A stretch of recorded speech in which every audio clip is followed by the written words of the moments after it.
आप सभी शहर के ईमानदार पत्रकार छायाकार बंधुओं को मेरा बहुत बहुत नमस्कार है। और साथियों, आज कुछ भी बात शुरू करने से पहले सबसे पहले तो मैं आप सभी से और जनता से हाथ जोड़ के माफी मांगना चाहता हूं, क्योंकि आज मैं हिंदू धर्म में बिलोंग करता हूं और सनातन संस्कृति के अनुसार किसी भी मरे हुए इंसान का भी नाम नहीं लिया जाता। उसके बाद भी आज हमारी मजबूरी बन चुकी है एक मरी हुई पार्टी का नाम लेके, एक मरे हुए इंसान का नाम लेके प्रेस कॉन्फ्रेंस करने का। साथियों, आज मैं बात करने जा रहा हूं जन नायक जनता पार्टी की, जेजेपी पार्टी की, जिसमें जनता ने, किसानों ने, छात्रों ने बड़े नाम दिए इन लोगों को। कोई जमा झूठी पार्टी कहते हैं, कोई जत्था बत्था पार्टी कहते हैं। तो साथियों, कल आप सभी ने देखा होगा हमारे बड़ी आदरणीय 12वीं फेल वकील साहब दिग्विजय चौटाला जी का एक बयान आया अपने सगे चाचा चौधरी अभय चौटाला जी के बारे के अंदर, जिसके अंदर उन्होंने ये बात कही कि अभय चौटाला जी झूठी ज्वाइनिंग करवा रही हैं और हमारा नाम लेके मैं बदनाम कर रही है, और बड़ा मखौल करे उन्होंने सत्य सत्य कह के बार बार। तो साथियों, मैं आपको एक बात बताना चाहता हूं। पहली बात तो मैं ये बात नहीं मानता कि चौधरी अभय चौटाला जी का या करण चौटाला जी का या अर्जुन चौटाला जी का ये लेवल है कि वो दिग्विजय की बात का जवाब दे।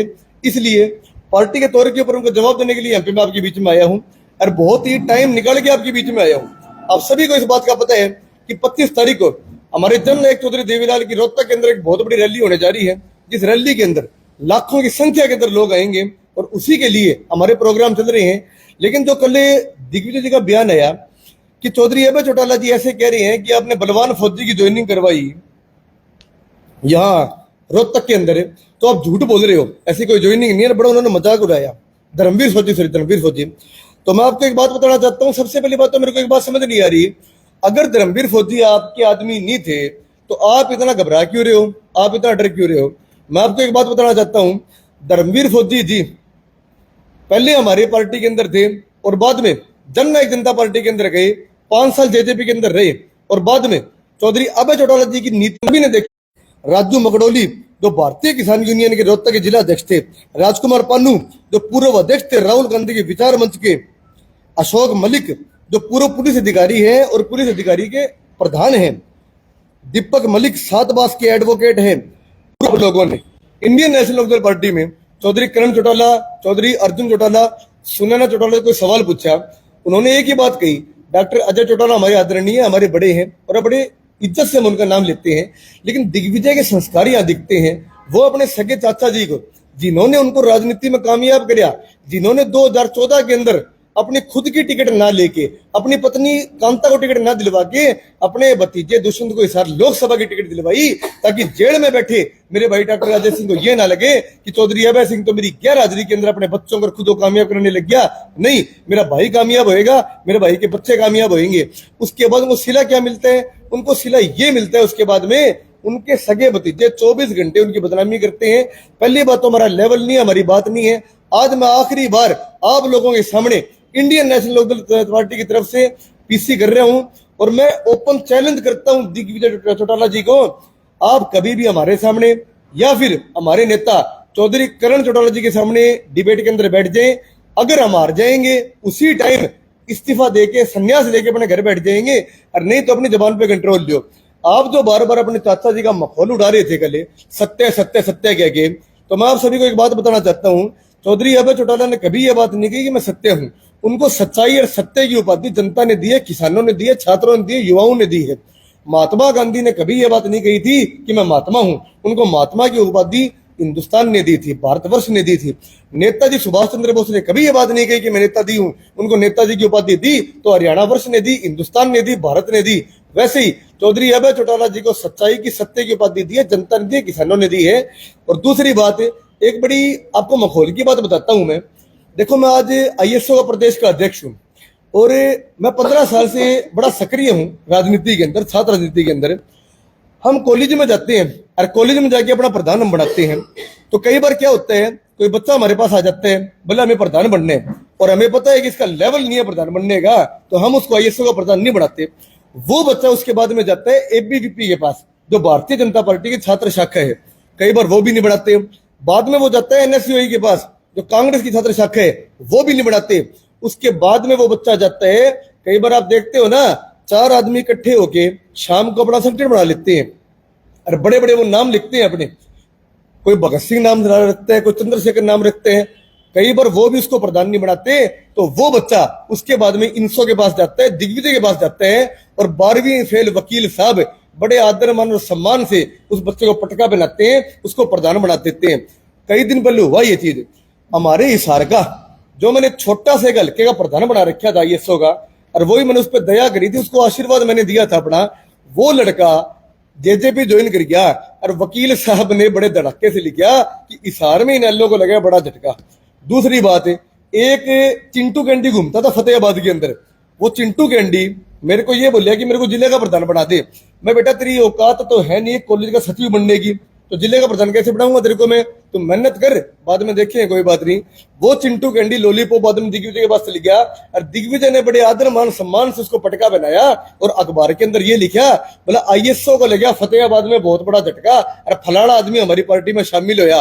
तो मैं दिग्विजय ने एक बात कहना चाहूं अपनी बागड़ी देसी लैंग्वेज के अंदर, ईसा ईसा दो चार झटका मार के नौर बचने होनी तो ले जा, मना की कोई जरूरत को नहीं। और दिग्विजय जी आपको मैं एक शायरी में आपका जवाब देना चाहता हूं कि वो एक समंदर खंगालने में लगे हुए हैं, हमारी कमियां निकालने में लगे हुए हैं, और वो जिनकी खुद की लंगोटियां तक फटी हुई है वो हमारी पगड़ी उछालने में लगे हुए हैं।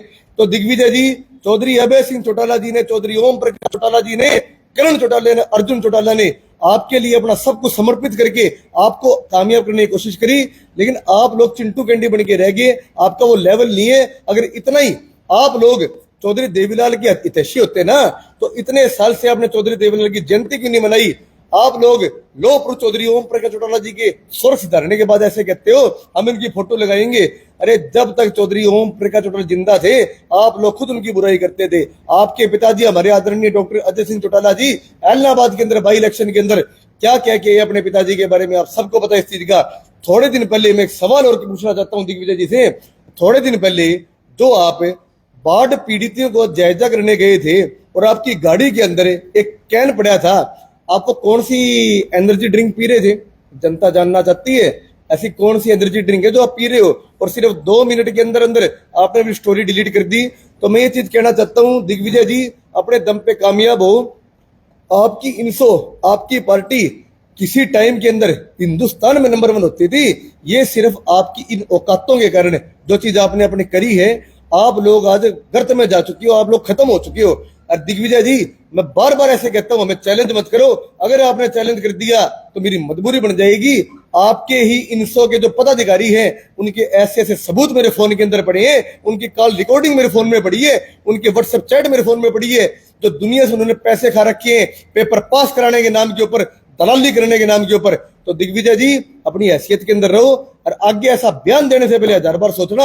और साहिलदीप कस्वाल के बारे में आपने आज से 2 साल पहले एक बात कही थी सज्जन जैन के घर के अंदर कि साहिलदीप कस्वाल तो मेरे पीछे घूमता था, इसकी कोई वो चीज नहीं है, बिल्कुल घूमता था और मैंने आपको अपना नेता माना, आपके पीछे में घूमया, लेकिन आपने मेरे जैसे 1000 आदमियों के साथ गद्दारी करी, हमारी पीठ में छुरा मारा।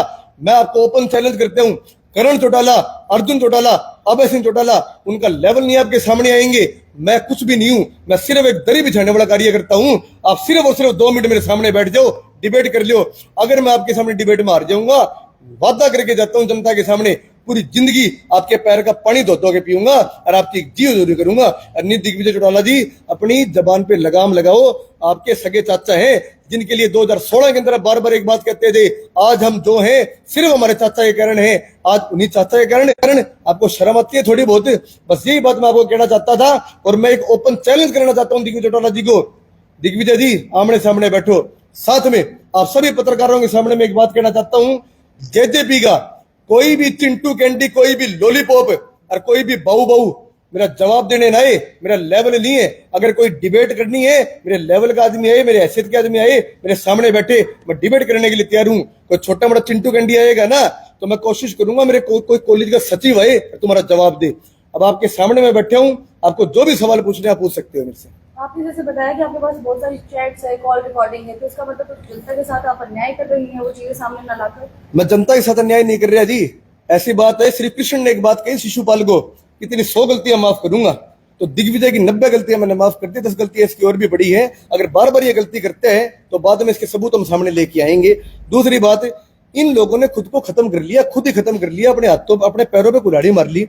हमें कोई जरूरत नहीं है। लेकिन बार बार अगर ये मेरे सर्वमाननीय नेता चौधरी अभय चौटाला जी के बारे में आप शब्द बोलेंगे, अपने चाचा के बारे में गलत बोलेंगे, तो मेरी मजबूरी बन जाएगी। दिग्विजय चौटाला जी ने जिन 500 आदमियों को 20-20 लाख रुपए दिए हैं, जिनको गाड़ियां दी है, जिन लोगों ने कॉलेजों में बच्चों के पेपर पास कराने के नाम के ऊपर उनके पैसे खाए हैं, जो ऑडियो रिकॉर्डिंग मेरे पास पड़ी है, जो चैट मेरे पास पड़ी है, मैं रिवील करूंगा। और मैं दिग्विजय को इतना करूंगा, इसको याद रहेगी। तो ये उस तरीके विपक्ष से का ये इंतजार कर कहना रहे है, हैं। शायद ही विपक्ष का ये कहना है, जो आप रोहतक में रैली कर रहे हैं, जो आप इसको बीजेपी और इनेलो मिले हुए हैं, इसलिए रोहतक में कर रहे हैं और कमजोर करना चाहते हैं हुड्डा को। प्रवीण जी, मैं आपको इस हर का एक बड़ा ईमानदार पत्रकार मानता हूं और बड़े सीनियर पत्रकार हो आप। आपने अपने चैनल से बार बार एक चीज दिखाई है कि जिस समय किसान आंदोलन हुआ था, उस किसान आंदोलन के बाद जिस समय कांग्रेस के 30 विधायकों के पास किसान गए थे, 3100 विधायकों को भगवान जाने जमीन खा गया, आसमान निकल गया, अपने घरों से बाहर निकलना उन्होंने बंद कर दिया। उस समय पूरे हिंदुस्तान के 4206 विधायकों में मात्र अभय चौटाला जी ऐसे विधायक हुए थे जिन्होंने विधायक के पद की ठोकर मार दी थी और किसानों के बीच में जाके बैठे थे। और उसी इस्तीफे के ऊपर सवार होकर ये काले कानून वापिस होते हैं और ताना से अपने घुटनों और अपने गोड्डों के ऊपर आते हैं। दूसरी बात है प्रवीण जी, आज पूरे हरियाणा प्रदेश के अंदर साहिल के झूठ बोल सकते हैं, आप मीडिया हो, आप झूठ नहीं बोलोगे। चाहे किसी भी किसान के, कमेरे के मजदूर का, दलित का, शोषित का, वंचित का, मजदूर का, छात्र का, युवा कोई मुद्दा होया तो मात्र इंडियन नेशनल लोकदल पार्टी बीच में आई, अभय चौटाला जी बीच में आई। एक सबसे बड़ी बात आपको बताता हूं मैं, जगदीप धनखड़ जो आज तक हिंदुस्तान के इतिहास के सबसे ईमानदार उपराष्ट्रपति हुए थे, जिस समय जगदीप धनखड़ को मकान खाली करना पड़ा पूरे हिंदुस्तान के अंदर, तानाशाह प्रधानमंत्री के सामने सिर्फ एक शेर आदमी खड़ा होता है, चौधरी अभय चौटाला जी, जो अपने फार्म हाउस के अंदर उनको रखता है। ये डायरेक्ट दुश्मनी है प्रधानमंत्री के साथ और अमित शाह के साथ। अगर हम बीजेपी से मिले हुए होते, इतनी दुश्मनी नहीं लेते। दूसरी ओर पिछले 1.25 साल से नेता प्रतिपक्ष नहीं चुना गया कांग्रेस के अंदर, उसके बाद भी हुड्डा साहब आज तक नेता प्रतिपक्ष की कोठी के अंदर बैठे हैं। तो मुझे बताने की जरूरत नहीं है प्रवीण जी कि कौन बीजेपी से मिला हुआ है, कौन बीजेपी की ए टीम और बी टीम है। सर जी एक बात बताइए, इनेलो पर तो आपने एलिगेशंस लगा दिए, अगर इनेलो का कोई नेता अगर इनेलो पार्टी छोड़कर जेजेपी के अंदर आता तो भी तो आप यही बोलते ना कि इनेलो से पूरा ये। मैं आपको एक बात का चैलेंज करता हूं जी, इंडियन नेशनल लोकदल में चौधरी अभय चौटाला जी, चौधरी देवीलाल और चौधरी ओम प्रकाश चौटाला जी की विचारधारा रखने वाला एक भी आदमी पार्टी ना तो छोड़ी ना कभी छोड़ सकता। ठीक है, जितने भी आदमी, 2-4 आदमी जो छोड़ के गई है ना, वो कभी हमारे थे ही नहीं। सौम्या जी, आप एक ईमानदार पत्रकार हो, मैंने बार बार देखा कि आपने खुद के ऊपर केस भी लगवाया, आपने जेलों का मुंह भी देखा और अपना ईमानदार पत्रकारिता करी। आज सिर्फ इंडियन नेशनल लोकदल पार्टी वो पार्टी रही है जिसने जेजेपी के 90% कार्यकर्ता अपनी पार्टी में घर वापसी करवा ली है, 10% लोग बचे हैं। आप न्योता देता हूं, आप सभी को न्योता देता हूं, आप 25 तारीख को रोहतक में आना। सिर्फ 4 माँ बेटे बचेंगे, कोई 5वां बच्चे ना साहिल देव आपके सामने बैठे। चैलेंज करता हूँ आपको। बहुत बहुत धन्यवाद।